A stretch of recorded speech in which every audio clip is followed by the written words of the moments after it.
Eu vou apresentar mais ou menos para vocês o uso de NGS, então de sequenciamento de nova geração, no estudo de sequências de DNA repetitivo, né? Porque DNA repetitivo muitas vezes é um pouco assim, digamos, eu não diria negligenciado, mas é um pouco deixado para trás nos trabalhos que saem sobre sequenciamento de genomas hoje em dia, né? E bom, antes de falar, né, sobre o uso de sequenciamento de nova geração, eu queria falar um pouquinho sobre o que são DNAs repetitivos, né? Porque a gente tem diferentes tipos e eles estão organizados em diferentes níveis dentro do genoma de eucariotos. Por exemplo, existem os DNAs repetitivos separados que são organizados em tandem, ou seja, nesse caso, eles vão estar, cada unidade monomérica, né, dessa unidade, dessa sequência repetitiva, ela vai estar uma justaposta à outra, e nesse caso, como exemplos, nós temos de genes que são repetidos em tandem, como os genes de histona, ou os genes de RNA ribossomal. Tem os DNA satélites, os mini satélites e os microsatélites também. Dentre os DNAs repetitivos organizados dispersos pelos genomas, né, nós temos aqui, então, um exemplo de como seria essa organização dispersa. Nós temos uma unidade repetitiva em um ponto, enquanto que vai ter muitas outras sequências e outra unidade repetitiva. Ou seja, eles até podem clusterizar, estar em um local, em um cromossomo, mas, via de regra, eles vão estar espalhados por todo o genoma. E dentre esses, nós temos, por exemplo, genes de RNA transportador, e nós temos também de elementos transponíveis, que são os transposons de DNA e os retrotransposons. E assim, tipo, que nem eu falei antes, né, que DNA repetitivo não é muito bem destrinchado em estudos de sequenciamento de genoma, ele também não é tão destrinchado assim, porque regiões muito ricas em DNAs repetitivos, geralmente a gente não consegue montar elas direito nos genomas. Então, muitas vezes, numa montagem de genoma, aquela região vai estar aparecendo como um gap, ou seja, sem ter informação ali. Para isso, então, foram desenvolvidos diversos softwares, né, para trabalhar com essa identificação de sequências repetitivas e o estudo de sequências repetitivas de maneira geral. Como primeiro exemplo, aqui nessa tabela, eu posso citar para vocês o software Repeat Masker, tá? Ele tem a identificação de sequências repetitivas usando esse software basicamente por similaridade, né? Ele necessita da existência de uma biblioteca já caracterizada. E assim, ele é muito usado mesmo nos estudos de montagem e caracterização de genomas, que é para simplesmente mostrar o que tem de DNA repetitivo num âmbito total, num genoma. Temos alguns outros softwares também, mas eu aqui vou querer focar nesses dois softwares, o RePark e o Repeat Explorer. Eles diferenciam um pouquinho cada um, né? E eu vou explicar agora para vocês quais são as diferenças entre cada um desses softwares. O RePark, por exemplo, nós vamos pensar o seguinte: ele vai pegar todas aquelas reads geradas por um sequenciador e dentro dessas coleções de reads, a gente vai ter reads com porções que são de locais de DNAs repetitivos e locais que são de cópia única. Nesse caso, ele vai fazer, a primeira coisa que ele vai fazer, ele vai decompor todas essas reads em caâmeros, né, aqui chamados em inglês de camer. Ele vai decompor todas essas reads em pequenos segmentos, né, de sequências de DNA, e depois disso, ele vai contar quais são esses caâmeros mais abundantes dentre aquela tua amostra, o que representaria de regiões de sequência repetitiva. Ele vai isolar e vai fazer uma montagem dos repeat consensos, que nem o software chama. Entretanto, esse software ele não faz identificação de que tipo de sequência é aquela. Então, querendo ou não, eu posso ter essa biblioteca e eu vou precisar de algum outro software para reconhecer que tipo de sequências ele me montou. Um segundo software que nós temos é o Repeat Explorer. O Repeat Explorer, ele difere do Repark na seguinte maneira: ao invés de ele pegar e decompor em camers todas e só pegar as camers mais abundantes, ele vai pegar o quê? Ele vai pegar todas as sequências que tiver ali e vai fazer uma comparação entre todas as reads. E depois disso, ele vai fazer uma etapa de clusterização. Nessa etapa de clusterização, a gente vai ter análise dos clusters e o que, que a gente espera, né? Usando o Repeat Explorer. Se forem sequências de DNA satélite, ou seja, aquelas sequências que são justapostas umas às outras no genoma, a gente espera encontrar um grafo com esse tipo de. Opa, desculpa, gente. Com esse tipo de estrutura aqui. Esse tipo de estrutura circular e bem densa. Isso vai caracterizar uma sequência de DNA satélite. Já as sequências de retrotransposons, por exemplo, como eu tenho aqui do TY3, nós vamos ter um grafo muito maior, né? E, ao mesmo tempo, ele vai consultar um database para dizer aonde estão as regiões que têm similaridade, por exemplo, com alguma janela aberta de leitura, que nem a gente está mostrando aqui nesse exemplo. Bom, eu resolvi, então, no final do meu doutorado e agora no meu pós-doc, usar esses dois softwares para estudar a porção repetitiva do genoma de uma espécie de anfíbio anuro, que é esse bonitão aqui, né, que é o Pseudus tocantins. Ele é uma espécie que ocorre no Cerrado brasileiro, né, no estado do Tocantins e também um pouco no estado de Goiás. Mas por que é interessante, Caleb, então, estudar a porção repetitiva de DNA repetitivo do genoma de Pseudus tocantins? Em primeiro lugar, porque a gente tem em Pseudus tocantins a ocorrência de cromossomos sexuais heteromórficos, ou seja, cromossomos sexuais que são diferenciados. Né? A gente tem um macho que tem cromossomos Z e Z, e as fêmeas que têm cromossomos E e W, né? É o contrário do que acontece conosco em humanos, né? Na qual as fêmeas são XX e os machos são XY. E nesse caso a gente tem, olha só, algumas coisas muito interessantes quanto ao cromossomo W, por exemplo. Nós temos um acúmulo massivo de heterocromatina, que são as regiões onde é que a gente tem uma riqueza enorme de DNA repetitivo.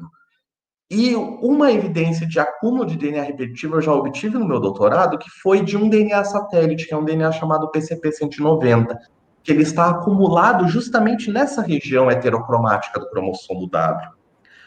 Além disso, o pseudosocantins ele também tem diversas regiões no genoma com porções heterocromáticas, ou seja, eu obtendo um marcador citogenético para essas regiões heterocromáticas, eu vou poder, então, fazer mapeamento dessas sequências comparativas com outras espécies.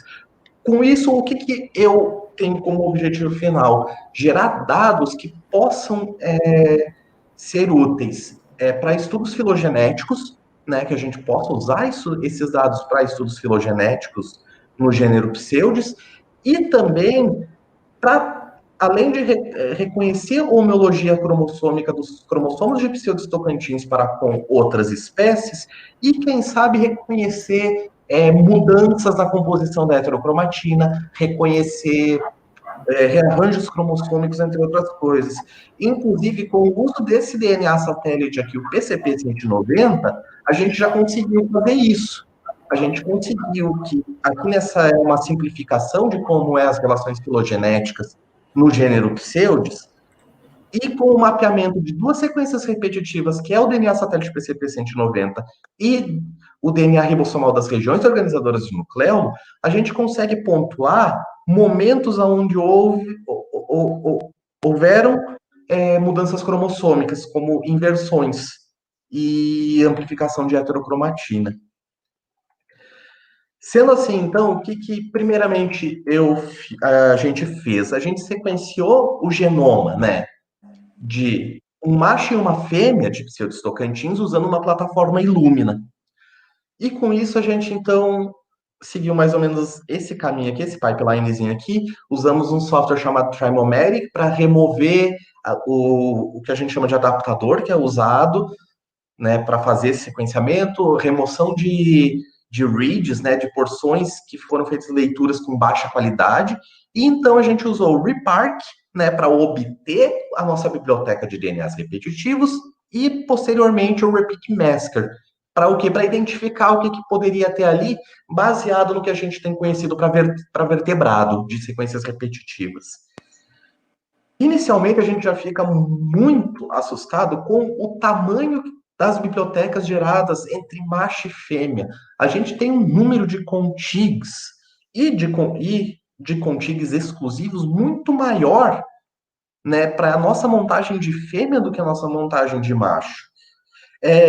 Às vezes isso poderia ser resultado de diferença de cobertura, mas a gente tem que lembrar que o cromossomo W, né, que nem eu citei anteriormente de Pseudostocantins, ele tem muita heterocromatina e ele é maior que o cromossomo Z. Então podem ser que muitas dessas sequências que a gente obteve muito mais a partir do genoma de fêmea, elas possam estar, né, localizadas no cromossomo W de Pseudostocantins. Além disso, é muito interessante notar que depois que a gente usou o Repeat Masker nessa nossa montagenzinha do Repark, a gente identifica, é muito interessante que a gente identificou para a fêmea essas classes exclusivas de retrotransposon e de transposon de DNA. Ou seja, esses lines R2, R4, NS ou um LTR, um LTR-TY1 ou um DNA transposon tipo Tourist, eles foram encontrados apenas dentre as reads de fêmea, né? O que é até, digamos assim, esperado se essas sequências estão localizadas nos cromossomos sexuais. Porque o que acontece muito em cromossomos sexuais, e já foi exemplificado em diversos grupos, é que o cromossomo sexo específico, no caso de pseudostocantins, que é o cromossomo W, e como seria em nós humanos o cromossomo Y, ele acaba acumulando muitas sequências repetitivas porque ele não recombina com a sua contraparte, né? No caso do cromossomo W de pseudostocantins, ele não recombina ou recombina muito pouco com o cromossomo Z. Então, por causa disso, a gente acaba ocorrendo um acúmulo massivo de sequências repetitivas nos cromossomos sexuais. Além disso, é muito interessante notar que a gente também tomou algumas medidas relacionadas com divergência dessas sequências que a gente gerou em relação às sequências modelo. Aqui nesse primeiro gráfico aqui, mais à esquerda, nós temos os valores de divergência para sequências que são comuns tanto em fêmea quanto em macho. A gente não consegue observar uma mudança significativa nessa divergência, mas quando a gente pega as sequências exclusivas de transposon de DNA da fêmea, né, que está aqui em azul, né, porque fêmea usa azul e macho usa rosa, gente, é assim que é a regra atualmente.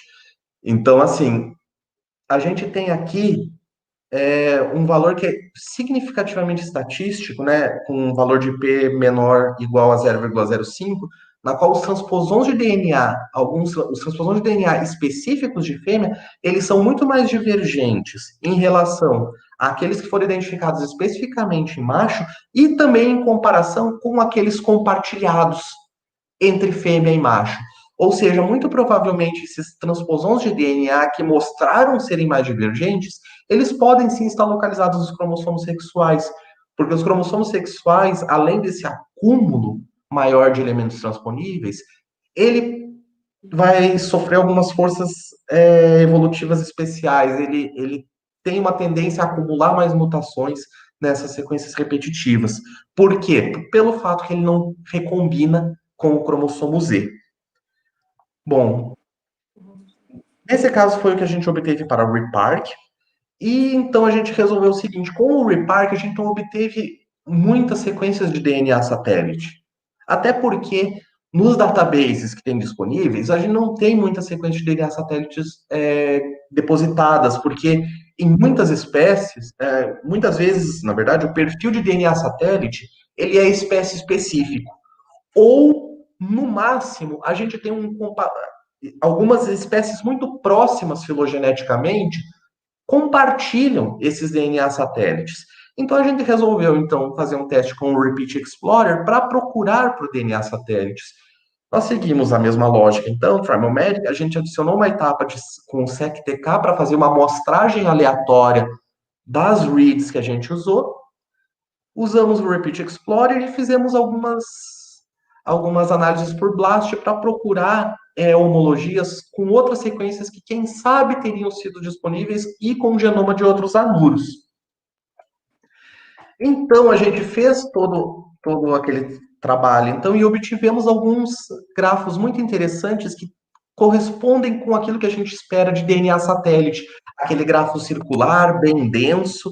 Mas uma coisa que eu queria chamar a atenção aqui para vocês é dessas porções aqui que estão mais longe desse centro circular denso, né?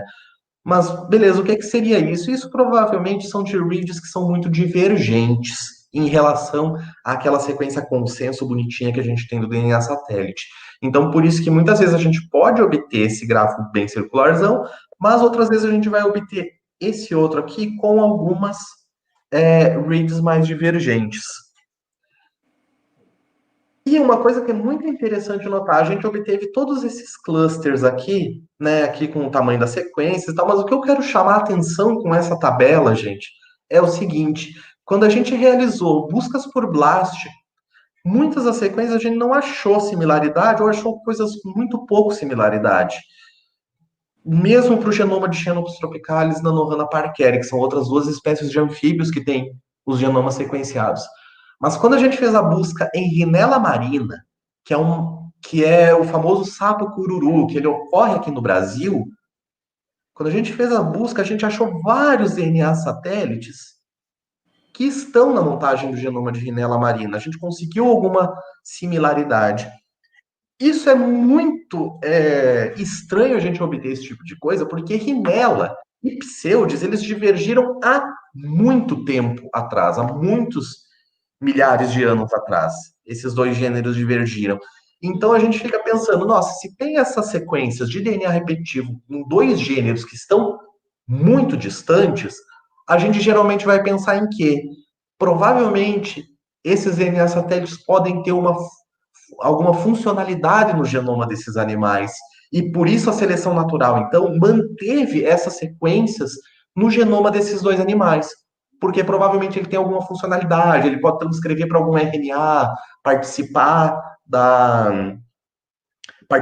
da formação própria da heterocromatina.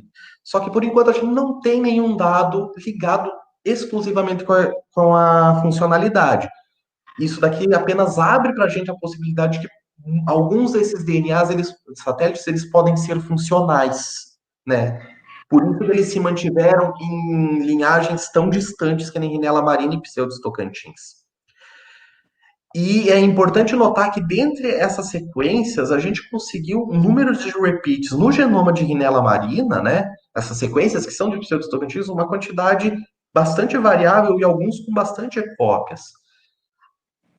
E conseguimos tanto alguns que são muito similares quanto outros que são poucos. A gente ainda precisa destrinchar um pouco melhor essas sequências para saber, por exemplo, se no genoma de Rhinella marina a gente consegue achar se elas são anotadas para alguma coisa ou não. Mas por enquanto é isso que a gente tem aqui, né? Por enquanto a gente consegue sequências de DNA satélite, aquilo lá que a gente pensava que poderia ser muito espécie específica ou compartilhada entre poucas espécies, a gente conseguiu encontrar em espécies que são muito distantes filogeneticamente. Além disso, a gente também fez o mapeamento de algumas sequências, né, nos cromossomos de Pseudos Tocantins. Aqui o cromossomo 3 ele tá meio feinho, mas eu coloquei um outro cromossomo 3 aqui para mostrar, por exemplo, o cluster 193, eu tenho localizado tanto no cromossomo 3 quanto no cromossomo 10. Uma coisa muito boa disso é que essa sequência vai poder ser usada em estudos comparativos com os outros gêneros de pseudos, por exemplo, para ver se o cromossomo 3 de pseudos, será que ele é o mesmo de pseudos tocantins? É o mesmo 3 em alguma outra espécie? Ou será que mudou o perfil de DNA satélites entre as espécies? Outro que eu queria chamar a atenção aqui é o cluster 20, que ele mapeou justamente no cromossomo Z. Porém, ele não mapeou na região heterocromática, que era uma das coisas que a gente queria, era saber do que é formado a heterocromatina do cromossomo Z. Mas a gente encontrou esse mapeamento do cluster 20 em uma região que é de construção secundária, ou seja, é uma região, né, que tem as regiões organizadoras de nucleolo. E para explicar essa sequência tá ali de um DNA satélite, tipo, seriam duas coisas. Ou a gente tem, então, alguns clusters desse DNA satélite intercalados com consequências do DNA ribossomal 45S, né? Ou então, na verdade, isso é uma sequência que faz parte, por exemplo, do espaçador intergênico do DNA ribossomal 45S.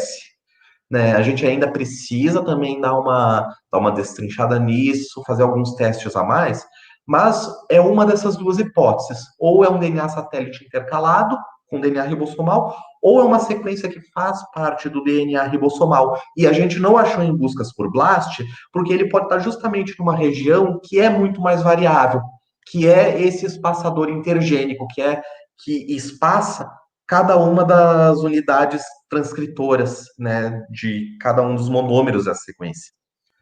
Além disso, eu também queria mostrar aqui, por exemplo, o cluster 85, a gente conseguiu uma marcação no cromossomo 6, no braço curto. Ou seja, isso daqui também pode auxiliar da mesma maneira que essa marcação no cromossomo 3 ou essa marcação no Z. A gente conseguiu usar essas informações de perfis de DNA satélite para reconstruir como que ocorreu a evolução dos perfis de DNA satélite em pseudes, bem como também a gente conseguir identificar os cromossomos que são homeólogos nas outras espécies. A gente está obtendo coisas muito, muito interessantes nesse nível, então.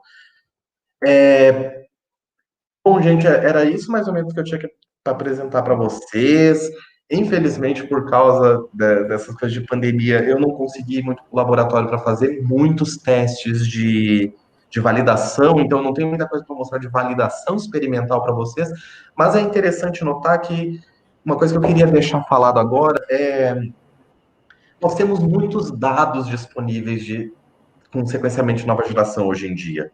Então, e a gente tem todos esses softwares para estudar sequências repetitivas. Então, é muito bom que a gente comece a aproveitar também e usar esses dados que já estão disponíveis para poder estudar essas sequências. Muito obrigado, Felipe. Obrigado, Roberto, por ter fornecido esse espaço e eu poder mostrar um pouquinho do meu mundo desses bichinhos lindos que eu adoro aqui para vocês. Obrigada, Caleb. Caleb, a gente tem algumas perguntas aqui que a gente já formulou para você.